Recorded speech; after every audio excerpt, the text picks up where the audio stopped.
नाजरीन अस्सलाम वालेकुम। आप देख रहे हैं Peace Hyderabad news and entertainment channel. आपका मेज़बान मोहम्मद यूनुस ताज।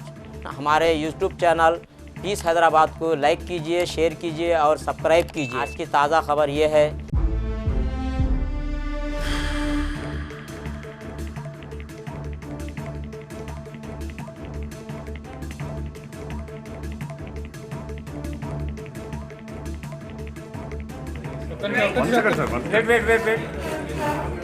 ఇన్ని రోజులు కౌన్సిల్ జరుపుకోలేకపోయాం.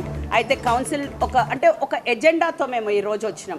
అంటే అన్నీ కూడా మీకు తెలుసు మాన్సూన్స్ వస్తుంది, వర్షాకాలం ఆల్రెడీ స్టార్ట్ అయిపోయింది. దాంట్లో ఎన్నో సమస్యలకు ఒక కార్పొరేటర్కి ఉంటుంది. ఒక కార్పొరేటర్ లాగా నేను పనిచేసినాను 5 సంవత్సరాలు. నాకు తెలుసు ఎన్ని ప్రాబ్లమ్స్ మాకు ఉంటాయి ఒక వర్షాకాలం స్టార్ట్ అవ్వగానే. సో మేము ఒక ఎజెండా ప్రకారం వస్తే ఈరోజు ఆ బిహేవియర్ బీఆర్ఎస్ పార్టీ వాళ్ళు కానివ్వండి, బీజేపీ పార్టీ వాళ్ళు కానివ్వండి, ఇవాళ వాళ్ళు బిహేవ్ చేయడము చాలా అసలు ఎవ్రీ కార్పొరేటర్కి ఇది ఒక సిగ్గుచేటు. మాకు జరిగేదే 3 నెలలకి ఒక్కసారి కౌన్సిల్ సెషన్ జరిగేది 3 నెలలకి ఒకటేసారి. దాంట్లో ఎన్నో సమస్యలు ఉంటాయి. ఎవ్రీ కార్పొరేటర్కి కూడా ఎన్నో సమస్యలు ఉంటాయి. ఎందుకంటే ఇది సివిక్ బాడీలో ఇది ఏమో మేము ప్రజా సమస్య మీద ఒక స్టేట్ గవర్నమెంట్ మీద ఒక ఎమ్మెల్యే వెళ్ళి లెజిస్లేటివ్ కౌన్సిల్లో మాట్లాడినట్టు కాదు. ఇది డే టు డే ప్రాబ్లం.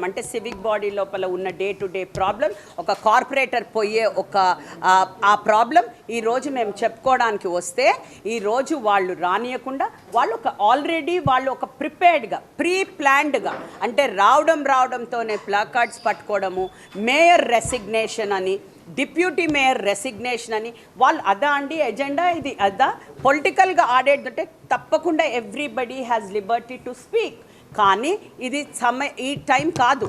ఇప్పుడు ఒకవేళ నాకు ఎక్కడ బాధ అనిపిస్తుంది వీళ్ళందరూ అసలు జిహెచ్ఎంసీ యాక్ట్ చదువుతున్నారా ఆర్ చదవకుండా వస్తున్నారా? ఆర్ ఇవాళ 14 మంది ఇవాళ ఎక్స్ అఫీషియో మెంబర్స్ వచ్చారు బీఆర్ఎస్ పార్టీ నుంచి, మరి వేరే పార్టీ నుంచి ఎక్స్ అఫీషియో మెంబర్స్ వచ్చారు. వాళ్ళకన్నా తెలిసి ఉండాలి కదండి జిహెచ్ఎంసీ యాక్ట్ అంటే ఏంటి, రూల్స్ నైతిక బాధ్యత వహించి మీరు రిజైన్ చేయాలా మీ నాన్నగారు లాగా.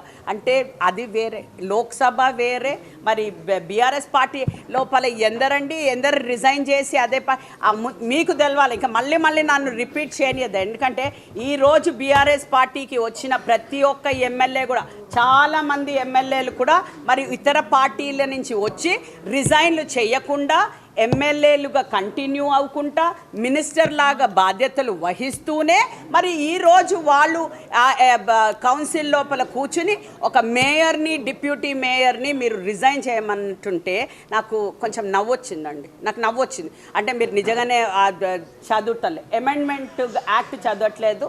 సరే, ఇప్పుడు మాకు మీకు చెప్పాలి మీ ప్రెస్ ద్వారా, మాకు మీ అందరికీ తెలిసినట్టయితే 4 years ఒక నో కాన్ఫిడెన్స్ మోషన్ పెట్టాలి ఒక మేయర్ పైన, డిప్యూటీ మేయర్ పైన. 4 years చాలా టైం ఉంది. నెక్స్ట్ ఫిబ్రవరి లోపల మేము ఎలెక్ట్ అయింది కార్పొరేటర్ లాగా డిసెంబర్ అయితే, ఫిబ్రవరి లోపల మేము ఎలెక్ట్ అయింది మేయర్, డిప్యూటీ మేయర్ లాగా. సో ఆ టైం లోపల మీరు ఏదన్నా ఫిబ్రవరియో మార్చ్లో నేను మీటింగ్ పెడితే మీకు మాట్లాడే హక్కు ఉంటుంది, ఎవ్రీ రైట్ ఉంటుంది. కానీ అప్పటి వరకు మీకు రైట్ లేదు. ఈరోజు మనం ప్రజా సమస్యల పైన, ఈరోజు మనం మాన్సూన్స్ పైన, ఈరోజు రేపు కుక్కల కాటు ఫోన్ ఏమైనా మళ్ళీ తవ్వగానే మేయర్ గారికి ఫోన్ చేస్తారు, యాజ్ ఇఫ్ మేయర్ చెప్పి కుక్కనెళ్ళి కరవమన్నట్టు. These are the issues that need to be discussed in the council. ఈరోజు పెట్టాలని నేను తొందరగా ఒక ఎజెండా ప్రిపేర్ చేసి ఎవ్రీ ఐటమ్ మీద కూడా నేను ఒక క్వశ్చన్ని మీకు ఇట్ ఈస్ నాట్ సింపుల్ అండి. ఒక క్వశ్చన్ సెలెక్ట్ చేయడం ఇట్ ఈస్ నాట్ సింపుల్. 200 క్వశ్చన్లు వస్తాయి మెంబర్స్ దగ్గర నుంచి. ఇది నెల ప్రాసెస్. వాళ్ళ దగ్గర నుంచి క్వశ్చన్స్ వచ్చాక నేను అన్నీ కూడా తీసుకుని ఏదైతే ఇంపార్టెంటో డబుల్గా కాకుండా అవి ఇంపార్టెంట్ క్వశ్చన్స్ని నేను చూస్ చేసుకుని ఈరోజు ఎజెండా తయారు చేయడం జరుగుతుంది. ఆ ఎజెండా కాదు, ఆఖరికి నాది ప్రసంగంని కూడా వాళ్ళు అడ్డుకున్నారు. అంటే ఎంత దురదృష్టకరం అండి. వాళ్ళు చెప్పండి మీరు అంటే అందరినీ అడుగుతున్నాను ఈరోజు వాళ్ళది టోటలీ దే హ్యావ్ డిసైడెడ్ ఇది కాకూడదు ఈ అంటే ఈ గవర్నమెంట్లో ఏదైతే అభివృద్ధి జరుగుతుందో అది మేము చెప్పకూడదు అది వాళ్ళ కళ్ళ ముంగల కట్టుకున్నట్టే కనిపిస్తుంది అండ్ మీరు చూస్తున్నారు దానికి కొట్లాటలు ఆ తోసుళ్ళు అంటే is this the decor of the house ఇట్లా చేస్తారండి ఒక చదువుకున్న కార్పొరేటర్లు ఈరోజు మీరు అందరూ కూడా పబ్లిక్తో ఎలెక్ట్ అయ్యి వచ్చిన కార్పొరేటర్లు అందరినీ రేపు టీవీ లోపల అందరు చూస్తున్నారు కదండి మీరు ఎలెక్ట్ అయిన మీ డివిజన్ల లోపల చూస్తూనే ఉన్నారు కదా మీరు మాట్లాడే మాటలు మీరు చేసే చేష్టలు అవన్నీ చూస్తూనే ఉన్నారు కదా సార్ నేనేమంటున్నానంటే కొత్త కమిషనర్ అంటే ఎంటైర్ జిహెచ్ఎంసీ టీమ్ని కూడా మేము రీషఫుల్ చేసుకుని అందరు ఐఏఎస్ ఆఫీసర్లని తెచ్చుకుని ఇవాళ కమిషనర్ కూడా ఒక లేడీ కన్నా ఇప్పుడు నేను ఒక మేయర్గా కూర్చున్నాను ఒక డిప్యూటీ మేయర్ ఉన్నారు ఒక కమిషనర్ గారు లేడీ ఉన్నారు ఇందరు లేడీ కార్పొరేటర్స్ ఉండంగా కూడా మీరు ఇంత డిస్రెస్పెక్ట్గా బిహేవ్ చేసి నేను పదే చెప్పినాక కూడా వాళ్ళకి ఆ కమిషనర్ గారితో మాట్లాడిపియడం కూడా జరిగింది ప్రతి ఒక్క అధికారి కూడా మాట్లాడడం జరిగింది వాళ్ళ బాధ్యతలు ఎట్లా నిర్వహించబోతున్నారో కూడా వాళ్ళు చెప్పడం జరిగింది in spite of all this అదే పదే రావడం రిజైన్ చేయండి అభివృద్ధి పనుల పైన కాన్సన్ట్రేట్ చేయట్లేదు అనడం ఏంటంటే అంటే మరి ఈ గత 10 ఏళ్ల నుంచి మరి ఇవన్నీ చూపిలే ఇప్పుడే జ్ఞాపకం వస్తుందా ఎప్పుడైతే మేయర్ ఒక పార్టీ నుంచి ఇంకొక పార్టీ పోయింది ఇప్పుడు జ్ఞాపకం వస్తుందా మీకు సో ఎక్కడున్నా సరే ఒక మేయర్ బాధ్యత ఏంటి నేను ఏ పార్టీ నుంచి ఎలెక్ట్ అయినా మా డిప్యూటీ మేయర్ గారు కూడా ఏ పార్టీ నుంచి మేము ఎలెక్ట్ అయినా నేను సిటీకి మేయర్ అది ఎవ్వరు కూడా మర్చిపోకూడదు ఏ కార్పొరేటర్ కూడా మర్చిపోకూడదు ఎందుకంటే బేసికలీ ఎవ్రీ కార్పొరేటర్ నేను చెప్పినట్టు నేను ఒక కార్పొరేటర్గా పనిచేసాను కాబట్టి నాకు తెలుసు నేను పార్టీల అతీతంగా ఏ కార్పొరేటర్ వచ్చినా సరే మేము వాళ్ళ పనులు మాకు అడిగి శాంక్షన్స్ అడిగితే వాళ్ళందరికీ కూడా ఇవ్వడం జరిగింది ఎక్కడా కూడా నేను నో అనలేదు ఈవెన్ కౌన్సిల్ హాల్ లోపల కూడా ఏ రోజు కూడా నేను పార్షియల్గా బిహేవ్ చేసి ఒక పార్టీలో ఏ పార్టీలో ఉంటే ఆ పార్టీకి మైక్ ఇవ్వలేదు నేను అన్ని పార్టీస్లో అందరు కార్పొరేటర్స్ మాట కూడా నేను వినడం జరిగింది వాళ్ళ ప్రాబ్లమ్స్ ఉంటే సాల్వ్ చేయడం కూడా జరిగింది సో వాళ్ళు ఈరోజు చేసింది మళ్ళీ చెప్తున్నాను ఇది చాలా ఇన్సల్టింగ్ అనిపించింది అంటే అక్కడ ఉన్న పెద్దలు కూడా ఎక్స్ అఫీషియో మెంబర్స్ నాకు తెలియదు వాళ్ళు ఎట్లా ఫీల్ అయ్యారో కానీ ఎందుకంటే వాళ్ళు అక్కడ కూర్చుని సభ ఇట్లా జరిగింది అంటే ఇంకా I can not say anything but ఇట్లాంటిది ఇంకా కంటిన్యూ కాకూడదు అట్లీస్ట్ ఒక సెన్స్ ఉండి మనందరికీ కూడా అందరు కార్పొరేటర్స్ కూడా నేను ఒకటే రిక్వెస్ట్ చేస్తున్నా మనకి ఒకటే డేట్ దొరుకుతుంది ఆ 1 డే లోపల మనం కరెక్ట్ సద్వినియోగం చేసుకోవాలి మన టైంని ఈరోజు ఎంత లాస్ అండి వెళ్ళి ఇప్పుడు మీరే మాట్లాడతారు ట్యాక్స్ వాళ్ళు పే చేయట్లేదు ఇది మా ట్యాక్స్ మాకు రావట్లేదు ఇది అంత ప్రజాధనంని మీరు ఇది చేసేస్తున్నారు అని మాట్లాడతారు మరి ఈరోజు మీరేం చేసిండ్రు కార్పొరేటర్లు మీరేం చేసిండ్రు ఈరోజు మనం ఇంత సాఫీగా నడుపుకునే ఒక కౌన్సిల్ సెషన్ని ఈరోజు మీరు వ్యధా చేయలేదా మరి అసలు ఇంత అరేంజ్మెంట్స్ చేసుకుని మనం ఇంత చేసుకున్నాక ఈరోజు మరి మీరు ఇట్లా ఒక్క క్వశ్చన్ని కూడా మీరు మమ్మల్ని ఇది చేయనీయలేదు మరి చెప్పండి మీరు వ్యధా చేయలేదా కార్పొరేషన్ని పైసల్ని మీరు వ్యధా చేయలేదా ఈరోజు అదే నేను కార్పొరేటర్స్ని అడుగుతున్నాను అందరిది ఒకటే సో నెక్స్ట్ టైం అందరిని రిక్వెస్ట్ చేసేది ఏంటంటే తప్పకుండా చర్చిద్దాం కానీ ఒక పద్ధతి ఉంటుంది చర్చిస్తే కూడా ఒక పద్ధతి ఉంటుంది ఇట్లా అందరు పోడియం దగ్గరకు వచ్చేస్తే ఎవరు మాట్లాడుతున్నారో మనకి వినపడదు కాబట్టి requesting everybody to cooperate next time okay ఇప్పుడు అదే కేకే గారిది ఈజ్ టోటలీ డిఫరెంట్ లోక్సభ మాట్లాడుతున్నారు మీరు మరి ఇక్కడ ఇది వాట్ డూ యూ కాల్ ఈ ఎమ్మెల్యేస్ది అసెంబ్లీ శాసన మండలి కానివ్వండి శాసన సభ కానివ్వండి అది టోటలీ డిఫరెంట్ డిఫెక్షన్ బిల్ అది కార్పొరేషన్కి వర్తించదు ప్లీజ్ అవన్నీ కూడా నేను ఏమంటున్నానంటే మీరు ఇవన్నీ కూడా మా రూల్ బుక్ లోపల చదువుకుని ప్లీజ్ మీరు రావాలి ఇది కార్పొరేషన్కి వర్తించదు corporation is autonomous body by it self ఇవన్నీ కూడా ఇవి గవర్నమెంట్ లోక్సభ కానివ్వండి ఇవన్నీ కూడా పెద్దల సభలో పెద్దగుంటాయి కాదండి సాంప్రదాయం మరి నేను ఒకటే క్వశ్చన్ మేము అడుగుతున్నాను ఇవాళ మిమ్మల్ని అడుగుతున్నాను మరి ఇన్ని రోజులు లేని క్వశ్చన్స్ ఇప్పుడు ఎందుకు ఎరైజ్ అవుతున్నాయి ఏ రోజైతే మీ మినిస్టర్ ఏదైతే ఎమ్మెల్యేలు టీడీపీ నుంచి డైరెక్ట్ బీఆర్ఎస్ స్టార్ట్ చేసింది ఇది. బీఆర్ఎస్ నుంచి బీఆర్ఎస్కి వచ్చినప్పుడు మరి ఒక్కళ్ళు రిజైన్ ఇవ్వలేదేంటండి? ఒక్కళ్ళు రిజైన్ అయ్యకుండా మినిస్టర్ పదవులు కూడా అనుభవించిండ్రు కదా, అది మర్చిపోయినరా? ఈరోజు మేము ఇప్పటికీ ఇంకా ఆల్సో నేను ఇప్పుడు రిజైన్ ఇచ్చేది అవసరం లేకుండే. నేనేం చెప్తున్నానంటే మీరు రూల్స్ చదవండి. నో కాన్ఫిడెన్స్ ఫిబ్రవరిలో అవుతుంది, ఫిబ్రవరిలో మాట్లాడుకుందాం.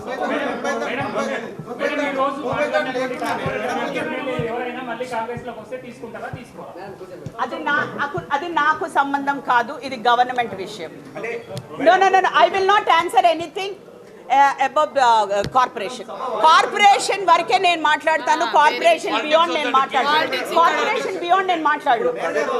ప్రజెంట్ ఉన్నప్పుడు ప్రస్తుత పాలక మండలి ఎంఐఎం టిఆర్ఎస్ పొత్తుతో ఉన్నది. ఇప్పుడు పార్టీలు ఏమన్నా మీకు పొత్తు వేరే ఉందా? ఎవరితో ఉన్నది? ఏంటండి ప్రస్తుత పాలక మండలి బీఆర్ఎస్ ఎంఐఎం పొత్తుతో ఏర్పడ్డది గతంలో. మీరు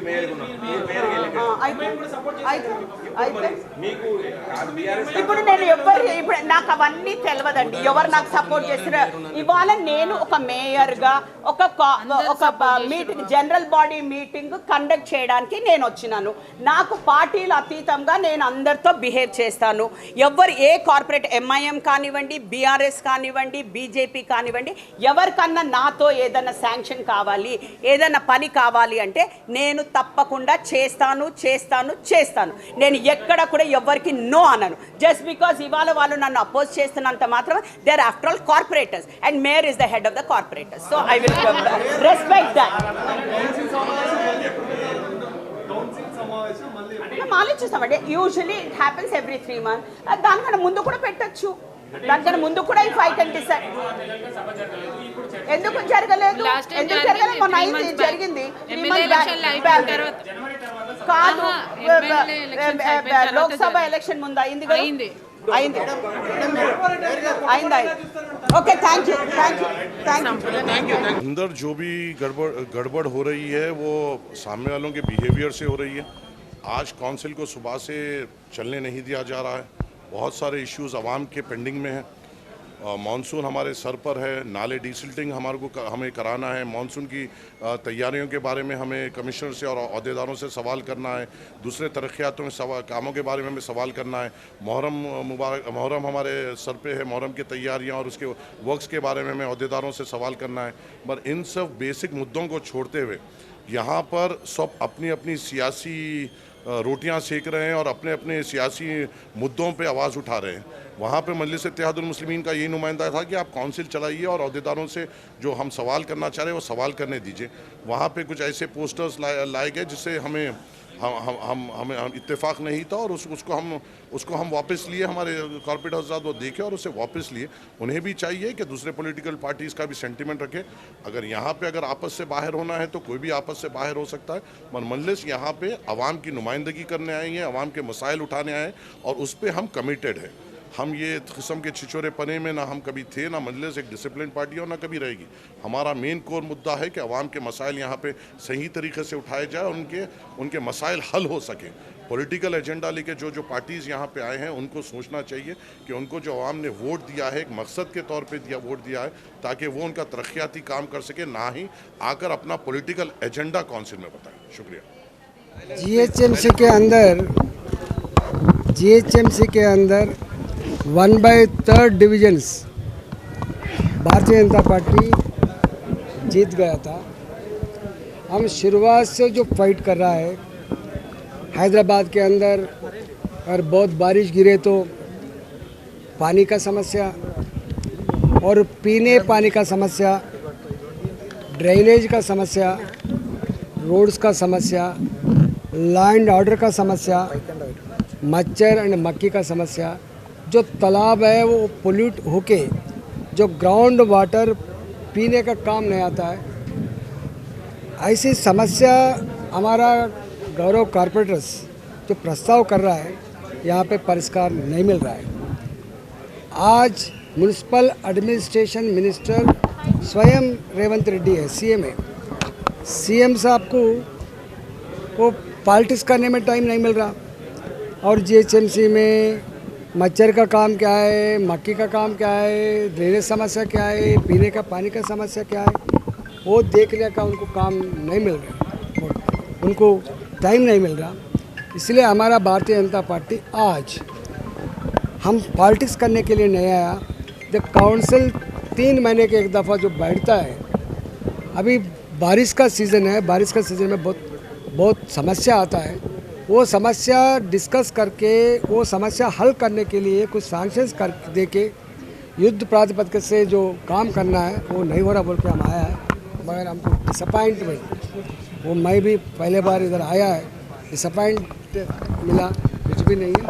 ये इससे पहले केसीआर जैसा बात बोल के टाइम पास करता था, 6 महीने के अंदर रेवंत रेड्डी सरकार भी टाइम पास करना जैसा दिख रहा है। जो प्रजा समस्या के ऊपर सोच लगने का उनका टाइम नहीं जैसा दिख रहा है। मगर भारतीय जनता पार्टी एक काउंसिल में अगर समस्या परिष्कार नहीं हुआ तो प्रजा क्षेत्र के अंदर गवर्नमेंट को टुकाने के लिए हम ज़रूर करेंगे। हम प्रजा के साथ रहेंगे, प्रजा समस्या परिष्कार करने के लिए हम मिलजुल कर काम करेंगे। ప్రజల సమస్యలు పరిష్కరించాల్సి అంటే దాని గురించి చర్చించాల్సిన సమయంలో నిరసన వ్యక్తం చేయడానికి కారణాలు ఏంటి? అంటే ఇంకా ఎంఐఎం, కాంగ్రెస్, బీఆర్ఎస్ ఒకటే అని ప్లకార్డ్ కూడా ప్రదర్శిస్తుంది బీజేపీ। దీనికి అసలు ఇంటెన్షన్ एक्चुअली अभी कांग्रेस पार्टी का कॉर्पोरेट्स कितना है? 2 था। जो एंटी डिफेक्शन लॉ रहने के बाद भी 10 लोग कांग्रेस पार्टी में ज्वाइन हुआ था। 12 कॉर्पोरेट्स से होता क्या? और 12 कॉर्पोरेटर्स को और मेयर को कौन सपोर्ट कर रहे? भारतीय जनता पार्टी तो किसी हाल से सपोर्ट करने का नहीं है। अगर वो सपोर्ट करना है तो एमआईएम करना है, डिक्लेयर करना। हम कांग्रेस पार्टी सपोर्ट कर रहे हैं। एक दफ़ा अगर काउंसिल में ये मेयर और काम नहीं करे तो इनको सपोर्ट करने का जो पार्टी है एमआईएम पार्टी देता। इसलिए डेफिनेट डिमांड करते हैं हम। हमारा लड़ाई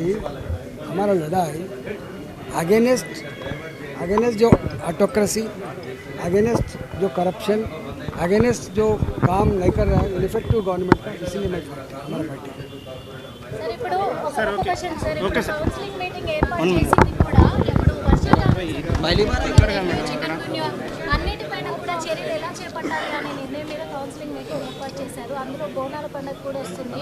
కానీ ఇప్పటివరకు అయితే మరి గొడవలే జరుగుతున్నాయి సార్. మరి వాటిపైన ఏమన్నా నిర్ణయం తీసుకున్నారా? ఎలాంటి చర్యలు చేపట్టాలి అనే నిర్ణయానికి వచ్చారు? ఇక్కడ చర్చ వాళ్ళకి ఎవరికి సోయి లేదు. బోనాల పండుగ లాంటి సమస్య ఉంటుంది. బోనాల జాతర సందర్భంగా అనేక రకాల సమస్యలు వస్తాయి, మీకు తెలుసు. లక్షల మంది పాల్గొనే సమస్య అంటే ఎందుకో ఆ గవర్నమెంట్కి వాటి మీద ఫోకస్ పెట్టాలనేటువంటి దృష్టి కనబడతలేదు. సార్ ఇప్పుడు మరి ఒక పార్టీలో ఉండి పదవిలో ఉన్నప్పుడు ఒక మాట్లాడారు కదా మరి పదవిలో ఉండొచ్చంటారా? వాళ్ళ పార్టీ స్వయంగా రాజీవ్ గాంధీ గారే ఇట్లాంటి చట్టం తెచ్చిండు, యాంటీ డిఫెక్షన్ లా. అయారాం గయారాం దాన్ని చూసింది కాంగ్రెస్ పార్టీ, చట్టం తెచ్చింది కాంగ్రెస్ పార్టీ, ఇవాళ మేనిఫెస్టోలో పెట్టింది కాంగ్రెస్ పార్టీ, దాన్ని అబాస్పాలు చేస్తుంది కాంగ్రెస్. ఈరోజు జిహెచ్ఎంసీ కౌన్సిల్ 9th జిహెచ్ఎంసీ కౌన్సిల్కి వచ్చాము. వస్తే ఇక్కడ అసలు ఏమి వచ్చేది మాన్సూన్, ఎన్నో సమస్యలు ఉంటాయి.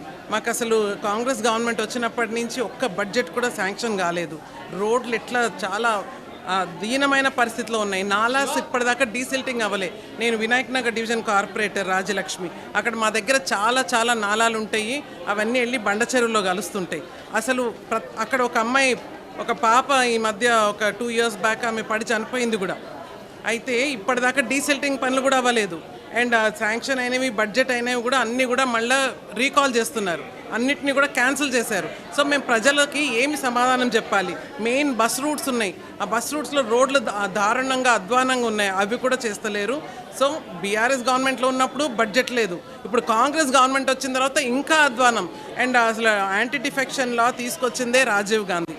ఆయన తీసుకొచ్చిన తర్వాత ఇప్పుడు యాంటీ డిఫెక్షన్ లా ఏమీ పాటించకుండా 2-3 ఇట్లా ఒక్కొక్కళ్ళు జాయిన్ అవుతున్నారు దేంట్లో, కాంగ్రెస్లో. ఇప్పుడు మేయర్ గారు జాయిన్ అయ్యారు, డిప్యూటీ మేయర్ జాయిన్ అయ్యారు. వాళ్ళకి అసలు వాళ్ళకి ఇది లేదు, 2/3 మెజారిటీ లేదు. లేకుండా వాళ్ళు ఎట్లా వ్యవహరిస్తారు? అవన్నీ కూడా సమస్యలు ఉన్నాయి. కాబట్టి ఇప్పుడు అసలు హైదరాబాద్ని నిజంగా మోసం చేస్తున్నారని చెప్పాలి కాంగ్రెస్ గవర్నమెంట్. వాళ్ళు వచ్చిన తర్వాత అసలు హైదరాబాద్ని పట్టించుకోవడం లేదు. మౌలిక సదుపాయాలకి బడ్జెట్లు ఇవ్వకుంటే ఏం చేస్తాము? హైదరాబాద్ని పట్టించుకోవాలని చెప్పి మేమందరం కూడా నిరసన చేస్తున్నాం. అందరికీ నమస్కారాలు. గడిచిన 8 నెలలుగా కాంగ్రెస్ పార్టీ అధికారంలో వచ్చిన తర్వాత తెలంగాణ రాష్ట్రంలో మరి అన్ని విధాల ఘోరంగా విఫలం చెందుతూ ముందుకు వచ్చిన తరుణంలో మరి ఇక్కడ గ్రేటర్ హైదరాబాద్ నగరం యొక్క అభివృద్ధిని, ప్రజల యొక్క సంక్షేమాన్ని, ప్రజల యొక్క సాధక వాదనలన్నీ కూడా గాలికి వదిలేసి కేవలం రాజకీయాలకు మాత్రమే మరి ప్రాధాన్యత ఇస్తూ మరి గౌరవ ముఖ్యమంత్రి అయితే రేవంత్ రెడ్డి గారు అన్నారో 8 నెలల నుంచి కూడా అటు అభివృద్ధి పట్ల, ప్రజల యొక్క యోగక్షేమాల పట్ల, నగరాన్ని ఏ రకంగా ముందు తీసుకోవాలనేటువంటి దృష్టి లేకుండా పదే పదే కేవలము రాజకీయాలకి మొదటి ప్రాధాన్యత ఇస్తూ మరి ఇతర పార్టీల నుంచి ప్రజాప్రతినిధులను ఆకర్షించే పనిలో పడ్డారు. మరి ఏ పని చేపట్టినా కూడా ఘోరంగా విఫలం చెందుతూ ఉన్నారు.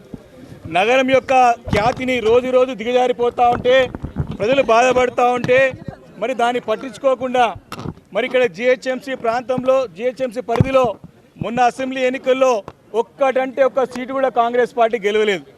అదేవిధంగా మొత్తం 150 జిహెచ్ఎంసీ కార్పొరేటర్లో కాంగ్రెస్ పార్టీ చెందినటువంటి కేవలం ఇద్దరు కార్పొరేటర్లు ఉన్నారు.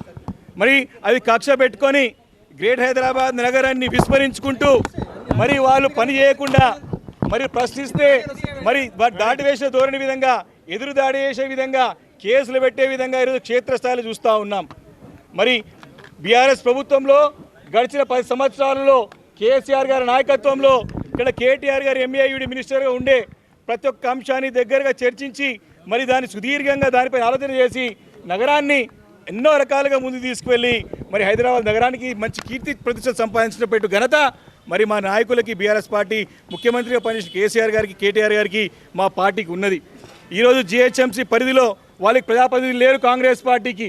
ఈరోజు పదే ఎప్పుడైనా సరే అభివృద్ధి గురించి పోవాలంటే కేవలం రాజకీయాలకు మాత్రమే పరిమితం అవుతూ ఉన్నారు. అంతేకాకుండా వారిని కలవచ్చు, ఎవరంటే కలవచ్చు అంటున్నారు, పోతే కండువాలు చెప్పే పని మీద ముఖ్యమంత్రి గారు ఉంటూ ఉన్నారు. మరి ఇక్కడ నగరం ఇబ్బంది పడుతూ ఉన్నారు ప్రజలు. ఈరోజు అనేక సమస్యలు ఇబ్బంది పడుతూ ఉన్నారు. ఈరోజు మరి 9వ సాధారణ సభకి మా కార్పొరేటర్ అందరూ కూడా, అన్ని పార్టీల కార్పొరేటర్ అందరూ కూడా చక్కగా ప్రిపేర్ అయ్యి వస్తే మరి ఇక్కడ సమాధానం చెప్పేటువంటి పరిస్థితి లేదు. ముఖ్యంగా ఈరోజు ఒకటి మన కార్పొరేటర్లు కానీ ప్రజలందరూ కోరుతూ ఉన్నారు, కాంగ్రెస్ పార్టీకి కేవలము ఇద్దరు గెలిచినటువంటి కార్పొరేటర్స్ ఉన్నారు కాబట్టి వారికి నైతికంగా అందరూ కూడా ఈరోజు ముక్త కంఠంగా ఒకటే కోరుతా ఉన్నారు. ఏ రకంగానైతే పెద్దలు కేశవరావు గారు ఉదారంగా పెద్ద మనిస్తారు వారి పదవికి రాజీనామా చేశారో, ఈరోజు అందరూ కూడా అటు ప్రజా సమస్యలో ఘోరంగా విఫలమవుతోంది ఈరోజు జిహెచ్ఎంసీ వారి యొక్క నాయకత్వంలో. ఎందుకంటే జిహెచ్ఎంసీ పైన మొత్తం పెత్తనం చేసే ప్రయత్నం చేస్తారు ముఖ్యమంత్రి గారు రేవంత్ రెడ్డి గారు. ఎంఏయుడికి municipal administration and urban development చాలా ఇంపార్టెంట్ పోర్ట్ఫోలియో ఇది. ఆ పోర్ట్ఫోలియో కూడా ముఖ్యమంత్రి గారి దగ్గర పెట్టుకున్నారు. దాని ఒక సమీక్ష లేదు. నగరానికి చెందినటువంటి అనేక ప్రజాప్రతినిధులు, అటు కార్పొరేటర్లు కానివ్వండి, ఎమ్మెల్యేలు కానీ, ఎమ్మెల్సీలు కానీ మేము ఉన్నాం.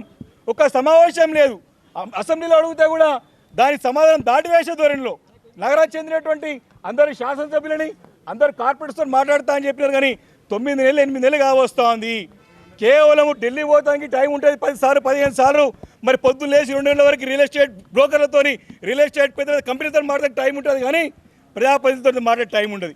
మాట్లాడితే కండువాలు కప్పే పని. కాబట్టి ప్రజలని విస్మరిస్తున్నటువంటి కాంగ్రెస్ ప్రభుత్వం అటానమస్ బాడీ ఉన్నటువంటి జిహెచ్ఎంసీ పైన పెత్తనం చేసుకుంటూ ఈరోజు 9-8 నెలల నుంచి కూడా ఒక్క శాంక్షన్ లేదు. గతంలో బీఆర్ఎస్ ప్రభుత్వం ఎన్నో మంచి ప్రతిష్టాత్మక కార్యక్రమాలు చేపట్టింది. ఎస్ఎన్డిపి, ఎస్ఆర్డిపి అలా అనేక ప్రాజెక్టు తీసుకొచ్చి దాన్ని ముందు తీసుకెళ్లే తరుణంలో వాటన్నిటి కూడా అసంపూర్తిగా మధ్యలో ఆపేసి గతంలో శాంక్షన్ పనులు ముందు తీసుకోలేకుండా మళ్ళీ ఫ్రెష్గా స్టార్ట్ చేస్తామని చెప్పి 9-8 నెలల నుంచి కూడా దాని గురించి పట్టించుకునే నాదుడే లేడు. ఈరోజు రూపాయి లేదు కార్పొరేటర్కి. ప్రజావాణి పెడుతున్నారు జిహెచ్ఎంసీ పరిధిలో సోమవారం కేవలం తూతూ మంత్రంగా, కేవలం నామమాత్రంగా పెడతా ఉన్నారు.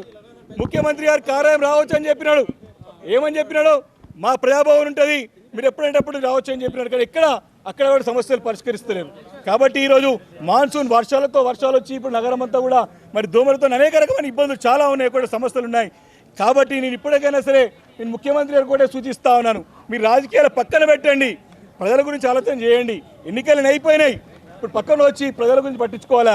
అటానమస్ జిహెచ్ఎంసీ బాడీకి నిధులు తగినన్ని ఇవ్వాలి, కార్పొరేటర్స్కి నిధులు ఇవ్వాలి, వారు పనిచేసే విధంగా వారికి అధికారులు ప్రోత్సహించాలి. ఎవరు కూడా కావాలంటే ఇక్కడ మంత్రి లేడు. బాధాకరమైన విషయం ఏంటంటే హైదరాబాద్ నగరానికి గ్రేట్ హైదరాబాద్ పైన రంగారెడ్డి జిల్లాకి ఏతున్నదో ఒక్క మంత్రి లేడు వాళ్ళ పార్టీకి సంబంధించినది. ఏమైనా కావాలంటే పోయి ఏదో కరీంనగర్కి సంబంధించినటువంటి మంత్రి లెటర్ ఇచ్చుకోమంటాడు మా కార్పొరేటర్లు పోతా అంటే. ఒక మాన్యువల్ కవర్ తీయాలంటే ఇంతమంది వేరే అన్ని పార్టీ కార్పొరేటర్లు ముఖ్యంగా చెప్పినారు. 1 లక్ష రూపాయలకి 2 లక్షల రూపాయలు కూడా మళ్ళీ ఈ కార్పొరేటర్స్ అనే ప్రజాప్రతినిధులు కార్యాలయ చుట్టూ పెద్ద అధికారుల చుట్టూ తిరగాల్సినటువంటి అవసరం పడుతుంది. కాబట్టి దీన్ని ఇప్పటికైనా సరే మేము ముక్తకంఠంగా 2 ప్రధాన డిమాండ్ ప్రజా సమస్యలు పరిష్కరించడానికి మేము పోరాటం చేస్తూ ఉన్నాం. గతంలో ఏ రకంగానైతే ప్రగతి వైపు చూసుకుపోయిందో ఆ రకంగా ముందుకు సాగించాల్సిన బాధ్యత ఇప్పుడున్నటువంటి ప్రభుత్వం పైన ఉంది. దయచేసి జిహెచ్ఎంసీలో మీరు నిజంగా కూడా ఇంట్రెస్ట్ ఉంటే మీరు ఒక మినిస్టర్ పెట్టండి, లేదా మీరే అంటే ముఖ్యమంత్రి గారు తప్పకుండా సమీక్షకు పిలవండి, అధికారులకు ఆదేశించండి. మరి ప్రజలతో ఎన్నుకబడినటువంటి కార్పొరేటర్స్ గట్టిగా పోరాడుతూ ఉన్నారు, ప్రజల్లో ఉన్నారు. మీ పార్టీకి ఎవరు లేరని చెప్పేసి ప్రజలపైన కక్ష కూర్చున్నటువంటి వాతావరణం వద్దు, ప్రజలపైన మీరు కోపం తీర్చుకోవద్దు. మేమందరం కూడా ప్రజాపక్షాల నుండి పోరాటం చేయడానికి పనిచేయడానికి సిద్ధంగా ఉన్నాం. కాబట్టి ఇవన్నీ ముఖ్యమైన అంశాలు చర్చిస్తామని చెప్పి మా అందరు ప్రజాప్రతినిధులు వచ్చాం. కానీ మరి ఇక్కడ మేయర్ గారు కూడా వారు చక్కగా మరి ఏమి ఇక్కడ ఫ్లోర్ కోఆర్డినేషన్ లేదు. మరి ముఖ్యంగా ఏంటంటే ఒకటే డిమాండ్ ఏంటంటే వారి నైతికత కోల్పోయినారు. ఈరోజు వారి యొక్క నైతికత కోల్పోయినారు. కాబట్టి మరి నిజంగా కూడా వారికి నిజంగా ఉంటే మరి కాన్స్టిట్యూషన్లో నాకు ఒకటి ఉంది నేను చేస్తా ఉంటుంది నడవది. డెఫినెట్గా మరి ప్రజాప్రతినిధులు కోరుతూ ఉన్నారు. మరి అర్జన్ చేసుకొని పోవడం కాదు, అధికారులకి తగిన సూచనలు సలహాలు నిధులు ఇచ్చి క్షేత్రస్థాయిలో పనిచేసే కార్పొరేటర్స్ని పనిచేసే విధంగా మీరు సుగమం చేయాలని చెప్పేసి కూడా నేను ప్రధానంగా డిమాండ్ చేస్తా ఉన్నాను. దాదాపు 5 నెలల తర్వాత జరగడం జరిగింది. ఇంకో మీదట మాకు అసలు జిహెచ్ఎంసీ విషయంలో కార్పొరేటర్స్ విషయంలో బీఆర్ఎస్ కార్పొరేటర్స్కి ఎవరికి కూడా ముఖ్యంగా మాకు వాయిస్ ఇవ్వడం లేదు. ఆ విషయం మీరు అందరు గమనించిందే. ఇక మీదట మాకు డెవలప్మెంట్స్ విషయాల్లో తీసుకున్నప్పటికీ కూడా గతంలో శాంక్షన్ అయిన పనులు కూడా మరి అవి కూడా కొలాప్స్ చేసి మళ్ళీ కొత్తగా శాంక్షన్ పెట్టమంటున్నారు. అఫీషియల్స్ దగ్గరికి వెళ్ళినప్పటికీ కూడా ఒకటే ఒక మాట చెప్పారు, పొన్నం ప్రభాకర్ అన్న లెటర్ తీసుకొస్తేనే మేము చేస్తామంటున్నారు. అంటే కార్పొరేటర్స్కి మరి రాజకీయంగా అఫీషియల్స్ని కూడా రాజకీయ పరంగా పెడుతున్నారా? నేను ఇదే ప్రశ్నిస్తున్నాను. మన పొన్నం ప్రభాకర్ కూడా నేను ఇదే క్వశ్చన్ చేస్తున్నాను, అఫీషియల్స్ కూడా ఇదే క్వశ్చన్ చేస్తున్నాను. హైదరాబాద్ కార్పొరేటర్స్ అందరినీ కూడా ఎవరైనా ఉండని అందరినీ సమానంగా చూడాల్సిందో కోరుకుంటున్నామో. మా బడ్జెట్ విషయాల్లో ఏవైతే ఉన్న కార్పొరేటర్స్ అందరూ కూడా నిధులు కేటాయించాలని కోరుకుంటున్నాను. అదే విషయం కాక మరి పార్టీ తరపు నుంచి ఏదైతే 6 పథకాలు చెప్పున్నారో మరి 2000 పెన్షన్ నుంచి 4000 పెన్షన్ అన్నారు, 500కి గ్యాస్ సిలిండర్ అని చెప్పారు, వృద్ధులకి పెన్షన్ చెప్పారు, గృహజ్యోతికి 200 యూనిట్స్ అన్నారు. అది కూడా కంటిన్యూషన్ అదే బిల్లు వస్తోంది. ఈ విధంగా తీసుకుంటే అనేక పథకాలు, కళ్యాణ లక్ష్మితో పాటు చెక్కులకి తులం బంగారం ఇస్తామన్నారు, అది కూడా లేదు. సో ఇలాంటి పథకాలకి 100 రోజుల్లో గ్యారంటీ అని చెప్పారు, అది లేదు. సో ఇలాంటి వాటికి మేము ప్రశ్నిస్తున్నాం. దయచేసి ముఖ్యమంత్రి గారు కూడా ఒకటే విన్నపం, ప్రజలందరూ కూడా ఆయనకు ఒక అవకాశం ఇచ్చాడు. ప్రజలకి సంబంధించిన పెన్షన్స్ కానీ వాళ్ళ స్కీమ్లు పథకాలు కానీ హైదరాబాద్ ముఖ్యంగా డెవలప్మెంట్ విషయాల్లో కూడా అందరికీ కూడా ఈక్వల్గా చూస్తూ మా అందరికీ కూడా శాంక్షన్ విషయంలో ముందుకు తీసుకోవాల్సిందిగా కోరుకుంటాను.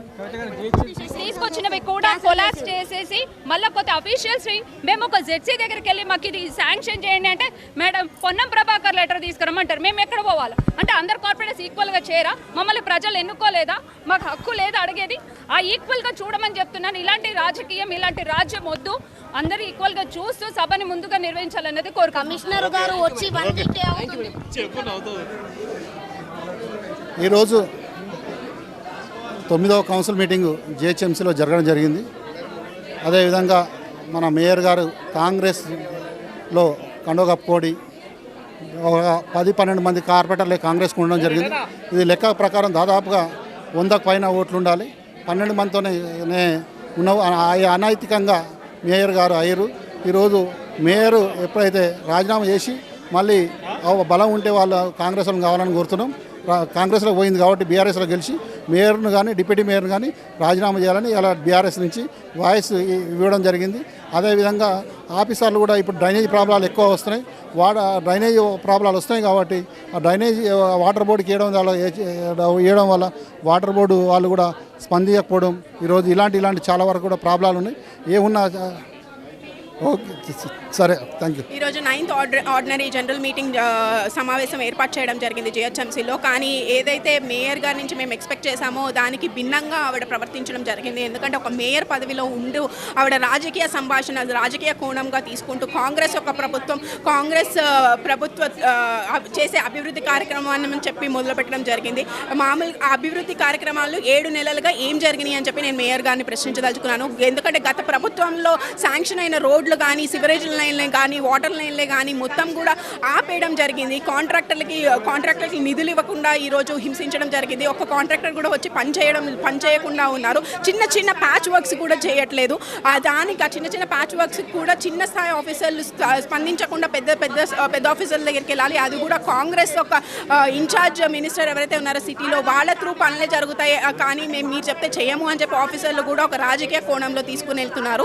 కాబట్టి ఇది ఏం పాలన అని నేను మేయర్ గారిని ప్రశ్నిస్తున్నాము. ఎందుకంటే ప్రజలందరూ కూడా వేచి చూస్తున్నారు. ప్రజలు చాలా ఇబ్బంది పడుతున్నారు. 7 నెలలుగా కరెంటు కోతలతో వాటర్ సమస్యలతో చాలా ఇబ్బంది పాలవుతున్నారు. కాబట్టి మేము ప్రజల కోసం ఒక డివిజన్ ఒక ప్రజల కోసము అలాగే జిహెచ్ఎంసీ నగరంలో ఉన్న ప్రజల కోసం మేము ఈరోజు మేయర్ గారిని ప్రశ్నిస్తాం.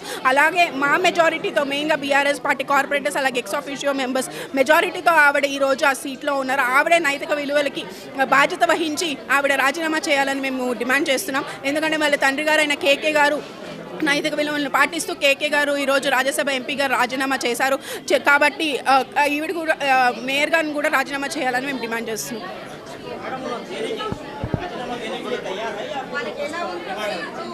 कुछ भी तैयार नहीं है उन्होंने राजीनामा नहीं करते बोल रहे क्योंकि जीएचएमसी का एक्ट दिखा रहे हैं. एक्ट में है 4 साल रहना बोल के. बट हम क्या पूछ रहे कि आपको कुछ वैल्यू है, वैल्यूज एथिकल वैल्यूज है क्योंकि आप बीआरएस पार्टी का सिंबल पे जीत के आप मेयर सीट में बैठे हुआ है और हमारा मेजॉरिटी से बैठे हुआ है. तो आपको कुछ वैल्यूज एथिकल वैल्यूज है तो आप खुद राजीनामा करो करके हम डिमांड कर रहे हैं. ఈరోజు కౌన్సిల్లో మేము సమస్యలు డిస్కస్ చేసుకోవడానికి రావడం జరిగింది. కాకపోతే మేయర్ కానీ అక్కడ నుండి గొడవ చేయడం స్టార్ట్ అయింది. కాబట్టి మేము మెయిన్గా అడగడం మా సమస్యలకి సొల్యూషన్ ఇవ్వండి. ఎందుకంటే ప్రజలు మనను ఎన్నుకొని పంపించిండ్రు మన డివిజన్స్లో ఉన్న ప్రాబ్లమ్స్ చెప్పుకొని ఇక్కడ అధికారుల నుండి అవి సాల్వ్ చేసుకోవడానికి. సో మాకు ఛాన్స్ ఇవ్వండి మాట్లాడడానికి అని ఒకటే అడగడం జరిగింది. మాకు ఎటువంటి అవకాశం ఇవ్వకపోవడంతోనే అక్కడ గొడవ జరిగింది. नहीं, राजीनामा हम लोग पूछे क्योंकि उसका नंबर कम है कांग्रेस के, पर उन लोग कुछ भी नहीं बोले उसके ऊपर.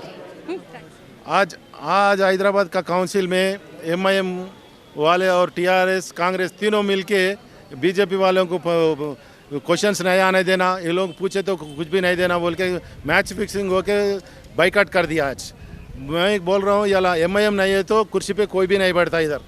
आज गदवाल विजयलक्ष्मी मेयर बैठा बोले तो एमआईएम के सपोर्ट से करा और स्टैंडिंग कमेटी चल रहा बोले तो 7 जने एमआईएम वाले अंदर है और 8 जने टीआरएस वाले. ये पूरा तीनों मिलके 3 पार्टियां मिलके हैदराबाद को उल्लू बना दे रहे. ये पूरा ऑफिसर नया है तो भी क्या होता, कमेटी चलाएंगे ये सभा चलाएंगे बोल रहे, मगर वैसा नहीं होता. जलमंडली का HNWS वाले पूरा ऑफिसर आया नया है बोल के पूछे तो सबको गुस्सा आ रहे. आज हम बोल रहे एमआईएम वाले हट गए तो मेयर इमीडिएटली ख़त्म हो जाता. मगर आज एमएलए टीआरएस एमएलए पूरा आके जनता का क्या प्रॉब्लम है, क्या परेशानी है, पानी आ रहा नहीं आ रहा, किधर बारिश गिरता, क्या हो रहा बोल के पूछ रहे हो. वो आगे के टीआरएस पार्टी से कांग्रेस में मिल गए मेयर, उसको हटाएंगे, उसको रिज़ाइन कराएंगे बोल के आए. मगर वो लोग शर्मिंदा होना चाहिए. ये इतना बड़ा जीएचएमसी में क्या क्या परेशान है, जनता का क्या परेशान है, कि टैक्स बनने वाले का क्या परेशान है वो नहीं देख रहे. वो मेयर को हटाएंगे बोल के आए. वो लोगों को सपोर्ट करे बीच में से एमआईएम पार्टी. ये तीनों पार्टी आज हैदराबाद में जनता को पूरा पागल बना के, नहीं तो हम जो बोले तो वो सुनता बोल के तीनों पार्टी कर रहे. ये बीजेपी पार्टी जो भी है पूरा खुला कर दिया. तीनों पार्टियों का असल क्या है दिखा दिए, इसलिए हमारे ऊपर अटैक करने के आए थे लोग पूरा.